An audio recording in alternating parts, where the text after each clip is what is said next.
yanzu wannan abin da muke ta faɗa gashi kana gani simple arithmetic ne ko to la wani ba zai taba ganewa ba, shi ba zai taba gamsuwa ba sai yayi shirka.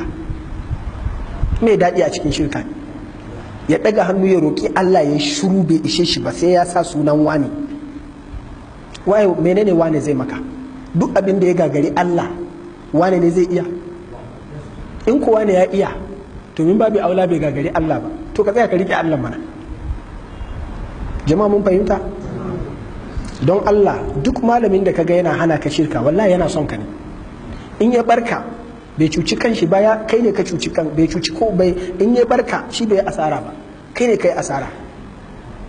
In mutum ya maka wa'azi ka ki karba ya rabu da kai shikenan sai je ya nasa aikin.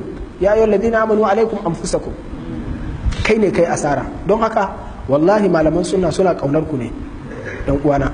Malaman sunna da suke kiran ku kar ku yi shirka, ku yi haƙuri da su. Ko da a ce wani malamin sunna mu'amalansa ba kyau, ko da a ce wani yana da wasu laifuffuka, alal aƙalli wannan laifin bai kai shirkan ba, shirkan tafi muni. Sannan malamin bid'a da yake sa ka kai shirka duk kirkinsa kirkin bai kai credit din tauhidi girma ba, don aka karabu da shi ba abin da zai ƙara maka. Ta yi wani malamin bid'an yana da daɗi, yana baka kuɗi, yana da kyakkyawan mu'amala, yana da kaza, wannan shirkan da yake tafi muni akan daɗin wannan duk abin da yake baka.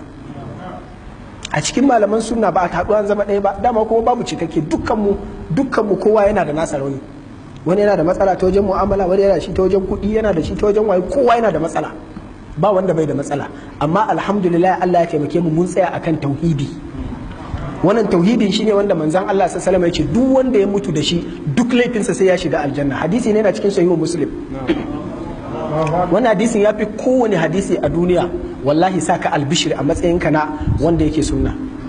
Manzon Allah sallallahu alaihi wasallam mala'ika Jibrilu ne fa ya zo ya ce masa ka gaya wa mutane. Abu Dhar shi ya rawaito wannan hadisin.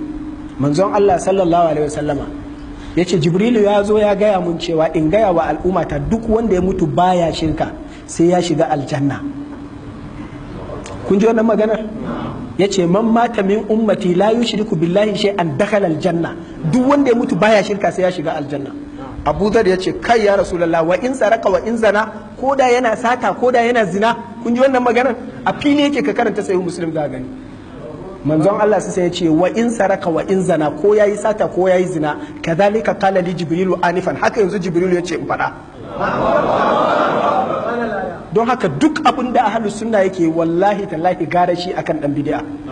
Duk kirkin dan bid'a kuma inda yana koyar da shirka wallahi tallahi yana da muni wa al'umma, yana da kazanta wa addini sama da kazantar kowane irin mutum inda ba shirka yake koyarwa ba.